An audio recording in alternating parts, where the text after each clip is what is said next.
बानी पीटीआई सियासी कैदी नहीं है। साबिक सदर आसिफ जरदारी का दावा। एक निजी चैनल से गुफ्तगू के दौरान आसिफ जरदारी ने कहा कि मुस्लिम लीग नून और पीपल्स पार्टी बड़ी पार्टियां बनकर सामने आएंगी। तहरीक इंसाफ अब एक साइड शो ही रहेगी। साबिक सदर मुमलिकत ने मजीद कहा कि तहरीक इंसाफ ना तहरीक है ना ही फिलॉसफी, ये बदतमीजी का ड्रामा है। बहुत से लोग जो तहरीक इंसाफ में चले गए थे वो पीपल्स पार्टी में वापस आने के लिए तैयार हैं। आसिफ अली जरदारी का मजीद कहना था कि मेरे दौर में कोई सियासी कैदी नहीं था और मेरे ख्याल में बानी पीटीआई सियासी कैदियों में नहीं आते। वो जेल में सीख रहा है, वक्त सब सिखा देता है। उन्होंने मजीद कहा कि बिलावल आम सियासी कैदियों को जेल में ना रखने की बात कर रहा है, सजा याफ्ता की नहीं।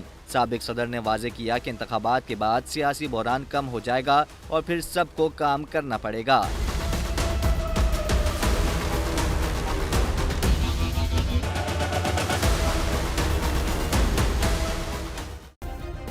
सब्सक्राइब करें और बेल दबाएं ताकि कोई खबर रह न जाए।